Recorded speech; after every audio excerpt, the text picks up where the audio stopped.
So Jen, our guest for today, I didn't even realize that this person was on my bucket list because I didn't know they would ever be an option to interview them. I know. Oh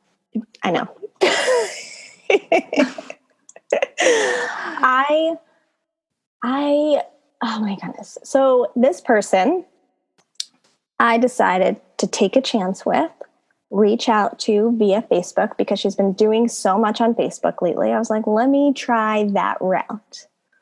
Let me just see what she thinks of this idea.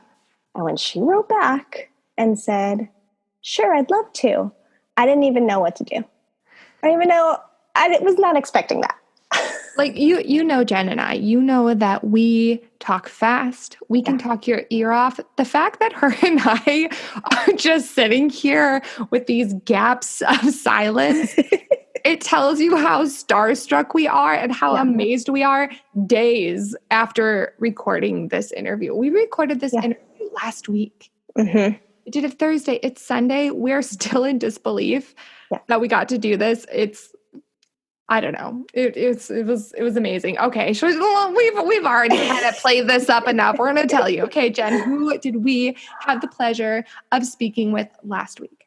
So our very special guest for this episode, you may know her from Choo Choo Soul. You may know her voice from the Disney Junior preschool shorts or the lullabies. Our guest is the one and only Genevieve Goings. Okay, you do not know how bad, as you were doing that intro, I wanted to sing every song that you were mentioning. I have them in my head. I do too. The intro to the preschool, like, ba, ba, ba, ooh, I. All aboard the choo-choo train. Oh my gosh. Okay, she is the nicest person we have ever met. Seriously. Like, I thought Jen was the nicest person I had ever met. No. Genevieve is the nicest person we have ever met. Legit, genuinely nice. It's insane. I as you say, almost how many days later, we're still not over it. I was in such like a good mood the next day. I was like, I think this is Genevieve like rubbing off on me or something. It's her California vibe rubbing off on me. Yeah. Down to earth. Relatable, such a hard worker. When she puts her mind to something, she does it. Just the things, Jen brings this up in the podcast, the things that she's accomplished over her 15 years that we've kind of seen her and known her, you know, on TV, you know, and doing Choo Choo Soul. It's just astounding and it's inspiring and it makes you want to do more. Yes. You know, like as soon as I kind of recorded that episode, I got my ukulele in the mail and I'm like, you know what? If Genevieve can do everything that she's done, I can learn the ukulele. Right? I know. Like, oh, I have 2 things to do today. I'm so tired. Oh, wait a second. Genevieve does 1,000 in a day. Let's be more like Genevieve. I think that should be a bumper sticker. I know. Be more like Genevieve. Anyway. We also have on this episode a third co-host. I know. I got to talk to Frank again. The siblings have been reunited, even though we're not, for those of you just joining, we're not actual siblings, but we kind of feel like Angela is a third sibling of ours. So we got to reunite. I think this is the first time Frank has really been on this podcast because we've talked over at Theme Park Thursday. But that's true. It is. So you will hear part 1 of our interview with Genevieve here today. And then on Thursday, you're going to hear the second part of it on Theme Park Thursdays with the Dillo's Diz with the 3 of us. So it's kind of a little 2-parter. Yeah, I'm so excited. Should we just start it? Should we just have the people listen to the amazingness and then I'm going to listen again and again? Yeah. I think that we have dragged this on long enough. Geeking out over Genevieve. Long introduction. Yes. Thank you, Genevieve, for your time. We would love to have you back again. And without further ado, here's our interview.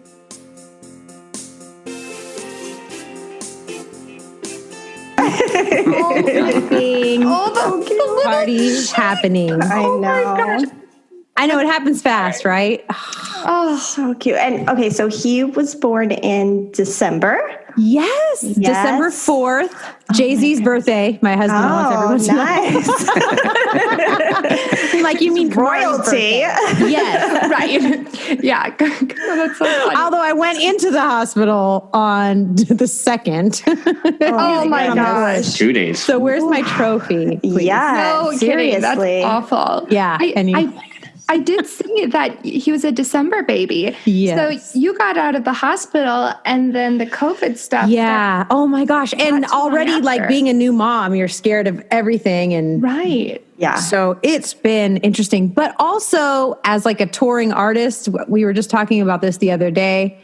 We would have had that baby all over the country by now. So it's like, at least we were forced to just slow down and spend these magical moments in his young life, just hunkered down. So it has its good sides. Yeah, it's kind of nice, especially like you're in California, so I guess winter isn't as big for us. Like having a winter baby is like no one can near them.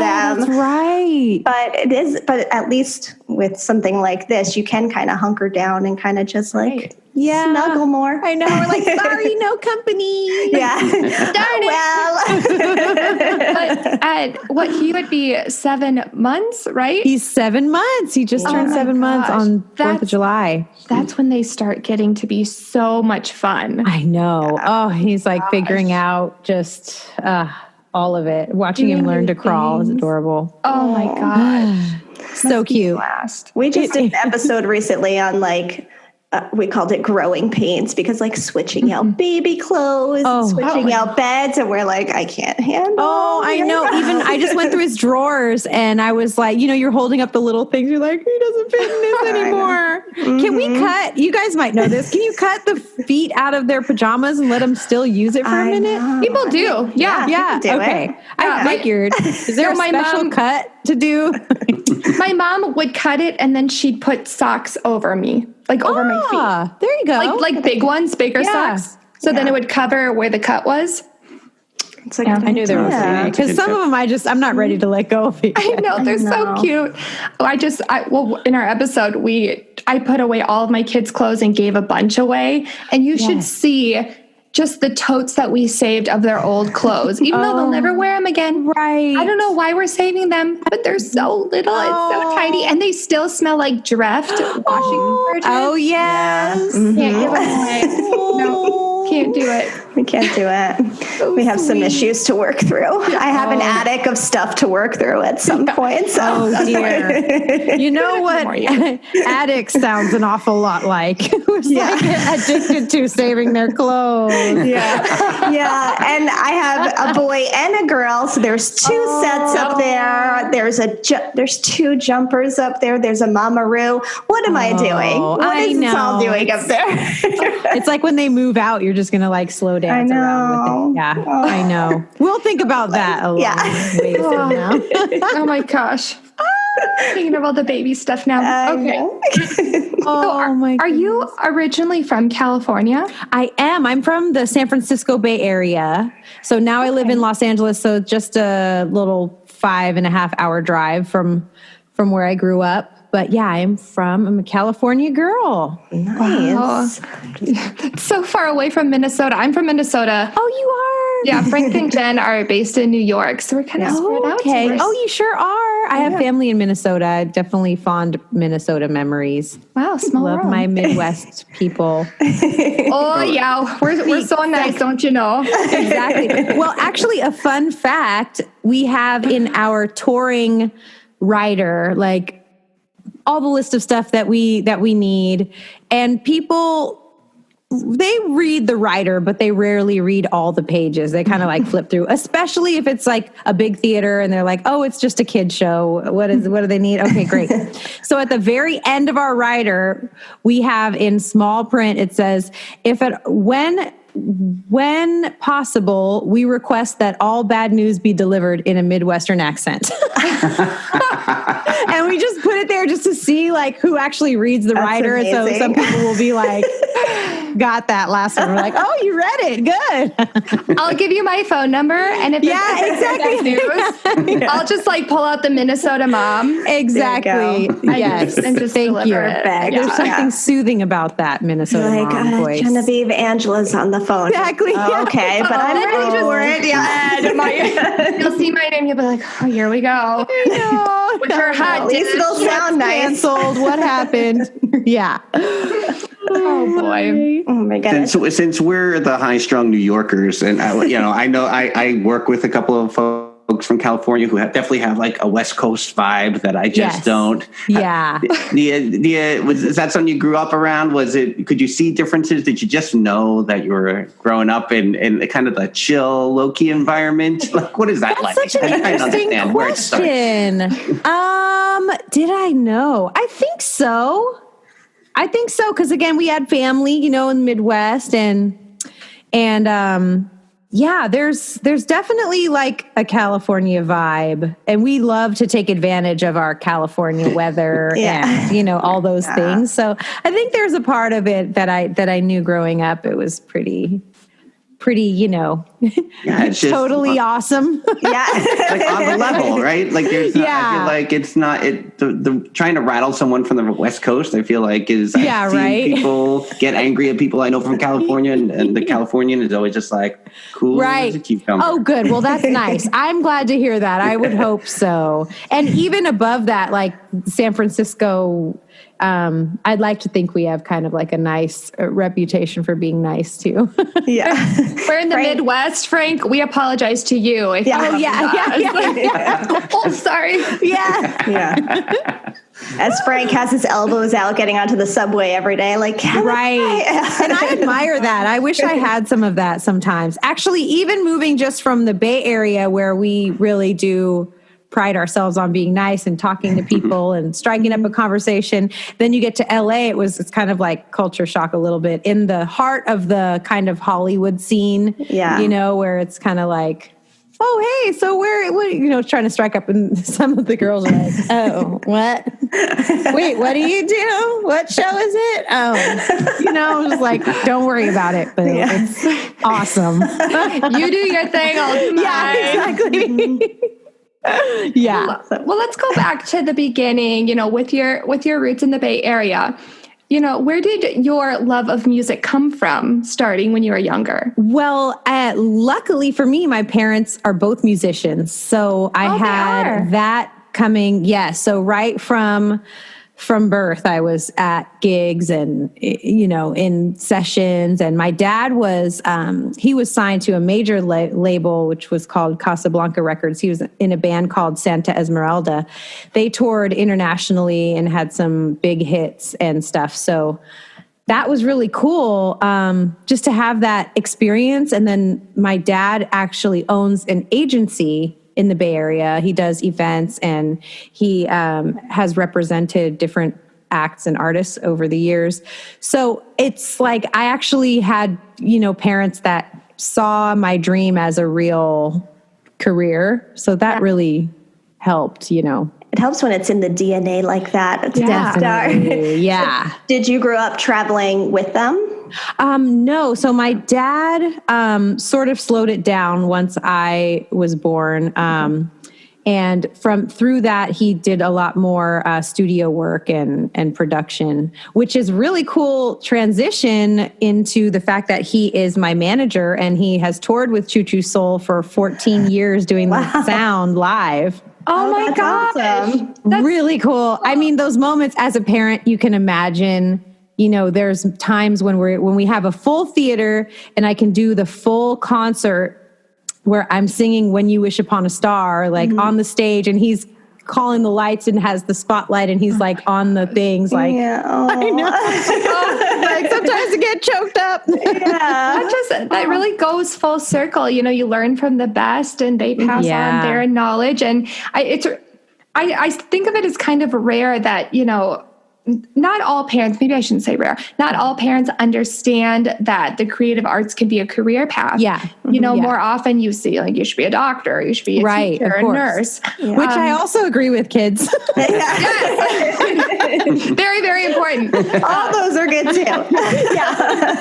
But to have it's true, parents that, see that for you and encourage you, that's not the case for a lot of artists. Yes. So wonderful. It's so wonderful. It's so true. Yeah. Very lucky there. And just being able to navigate that world, although he waited for me to ask him to represent me. So he watched me like stumble and trip and do like gangster rap songs and everything. And he's just like, I hope she comes to me soon. He's just like waiting. Can I just make one great bit of advice was to use an alias. So very glad I did that then because, some of those songs don't need to be crossing over into my iTunes search. That's such a parent thing to do now that we're parents. But like, let them come to us. They have to find their way, but they'll come back. It's so good. I mean, because I don't now that I'm a parent, I'm like, I don't know if I could do that. They're like, no, this is how it's going to happen. Okay. Yeah, exactly. I'll let you know the path you're on. Yeah, exactly. Sometimes I even find myself, and this is so terrible, but some pictures, like my husband will be like, look at this. I'm like, well, he doesn't look that cute there. I'm like, what about this one? He's like, that's such a parent thing. That is, you know what? I should say, good. Such a mom thing. I've been feeling really bad about it, but it's always followed up with me finding a cuter picture and then using that one. No. Right. Sometimes there's an angle, we got angles and all of us, even if you're 7 months old, you're not safe. Yes. My husband has done it, like posted a picture. I'm like, why would you pick that? That's like not the best one from the day. Did you see all these? Yeah, exactly. The husbands don't care. They're just like, oh, look, baby, a picture. And we're like, okay, I took 15. Which one is, this is the cutest. Yeah. But again, Ben, they don't care until it's a photo of them they don't like. Frank, care to comment? I will comment because I don't think it's just a husband-wife thing. Because, Jen, when you and I do Dillo's Diz trips to Disney, we take all these selfies. You don't say word one. 3 months go by, and I like put up a picture, and you're like, "Why did you post that picture?" That is a horrible picture of me. And you're like, "What are you talking about? I used it like 2 months ago." I'm like, "What is my forehead in this picture? Get it out of here!" No, you have to delete that immediately. I do that to my our own worst critics. I know. It's amazing. It's amazing. And it's interesting over time. Because obviously with your art, you're also your own worst critic. Oh, so true. But then as I get through my art after all these years, I'm starting to be like less hard on myself. I'm like, okay, that was pretty good. It's all right. I did want to ask you that, just like from a singing perspective, is there a point where like you stop being so self-critical of every note or every song? Yes, there is. There's a mixture between, the technology available to us with auto-tuning and Melodyne and Waves Tune, where you can go in there and fix little notes. But then there is a part where there's a natural thing that people do that's not absolutely perfect. And so you need to keep a little bit of that in there. Yeah.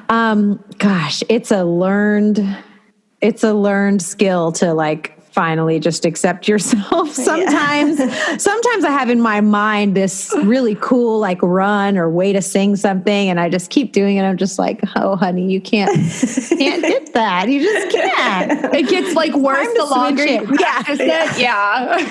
I hear it perfectly in my head how I want it to be, but and over time. And I've learned beyond just that, I've learned how to support a vocal with a lot of background vocals to make it sound better, for example. And so I've honed my craft as a recording artist pretty well.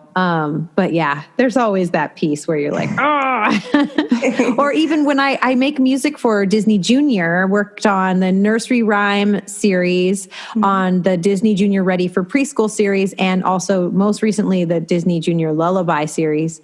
Yeah. And it's interesting because Disney we deliver all the stems, all the files for the songs. One group of stems goes to Disney Records so that they can put it out on iTunes and all of that.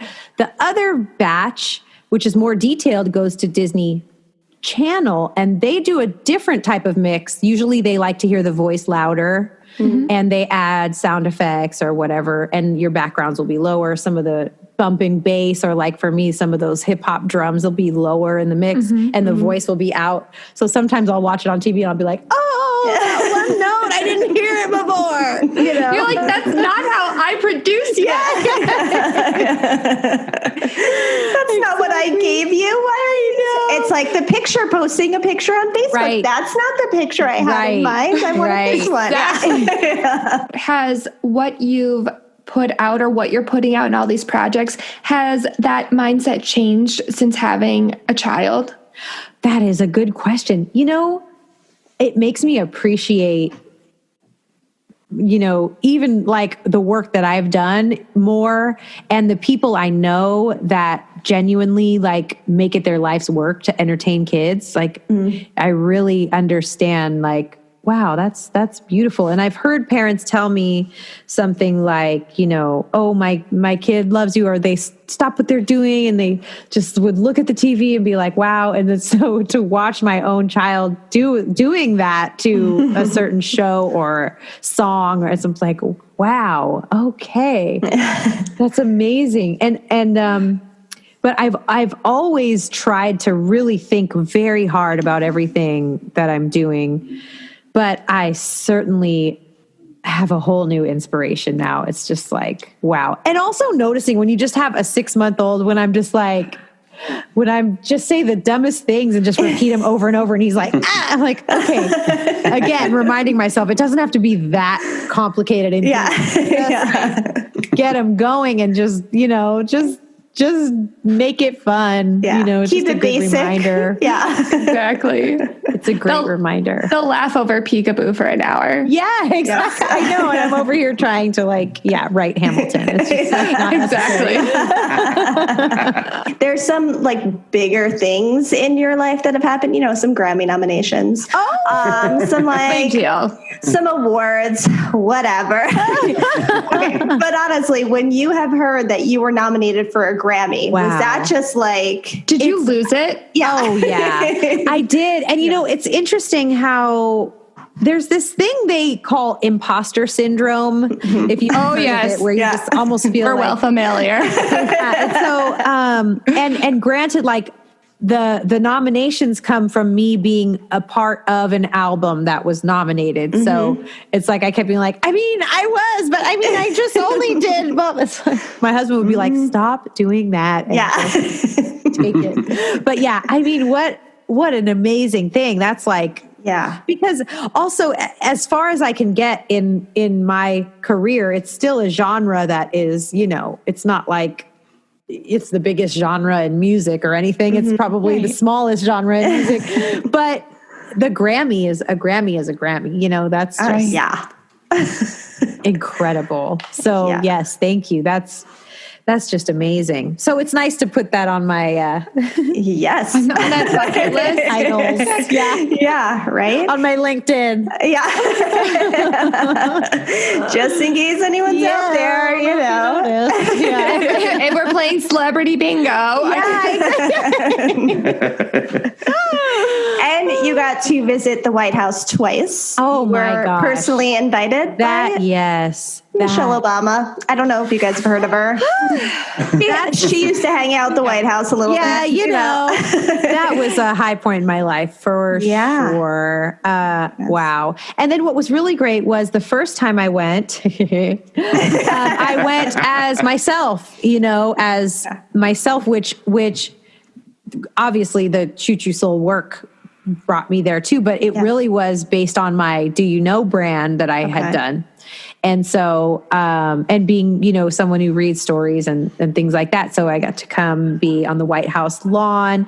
And it was at 2 a.m. that I got the email that Michelle Obama was going to read a story, and asking if I would turn the pages while she read the story. Yeah. Unbelievable. Oh my God. And let me tell you why that happened, because thing 1 and thing 2 from Dr. Seuss. They have like, character hands, and they couldn't turn the pages.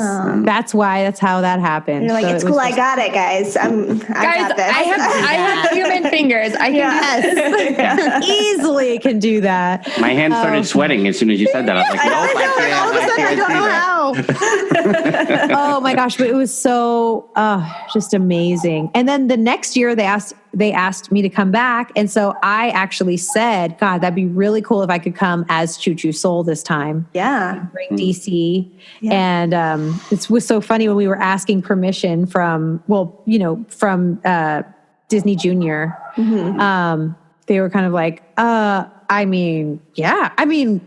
well, wait, what do you need from us? Yeah, no, we're just saying, is that okay if I bring your brand to the Obama White House? Is that okay? It was pretty amazing. But that for me and for DC was a big milestone, just because, that brand has meant so much to us over all these years. So it's iconic. That's in history forever. Like that happened. Yeah. So awesome. I really have no idea how you've done as much as you've done in about 15 years-ish. And still look like you're 25. Seriously? I mean, my God, I don't know how there's not 10 of you. Oh, thank you. It's so sweet. And then, of course, in my mind, I'm like, gosh, I wish I would have done this. I still need to learn to tap dance. All these things I haven't done. I have the tap shoes right there and the board. I got pregnant. And it was a funny sight. Yeah, it was like, ooh. Yeah. Were you trying to induce labor and you put the shoes on? You're like, man, in 39 weeks today, I learn. Man, and when you're over a certain age and you're a geriatric pregnancy like me, that they would not let me forget for 1 second. They always rub it in. Right when I hit 40 weeks, they're like, okay, we need to induce you now. I'm like, why? At your age, I said, don't you say at my age one more time. Every test came out fine. Like, I'm going to wash your mouth out with soap if you keep saying that. Exactly. Yes. Ooh, inducing labor. That's a whole other podcast that we can have to talk about. Oh, that Pitocin. Ooh, balloon induction first instead. Why? Oh, they did. You went through? Frank, is that? Yeah. My wife did the balloon induction for 5 hours, something like that, before, because she was sitting at a 3 for a long time. Yeah. Before, well, hey, so 5 hours. She was not. She did turn down the Pitocin though. She told that person to leave the room immediately. Oh yeah. Like, I don't want to see you again. New Yorker. Right? Yeah. Exactly. What a. Yeah, my son is beautiful and I love him. Let's just put it that way. Exactly. They were a lot of work to get here. Definitely on another episode over. Yes, that's another episode for sure. Thank you so much for your. Oh my gosh, it's been such a treat. It was so nice of you. This is awesome. So, well, hopefully, maybe I can come back when my album is done. My EP. That would be awesome. Yay! Anytime. Updated. Great. This is also weekly now, so again. Yeah. So next week, just tell us where you're at. Perfect. Yeah, exactly. Sounds good. We'll work around your schedule. It's no problem for us. Yeah. I love it. Well, this has been so much fun. Thank you guys so much. Thank you. I really appreciate it. I can't wait to listen back and listen to more and all that good stuff. Thank you for listening to this episode of the Magical Mommy Monday podcast. We hope you enjoyed it. You can find us on Twitter at Magic Mom Monday and on Instagram at Magical Mommy Mondays. The music you heard on this podcast was written and produced by Matt Harvey. We'll see you next time.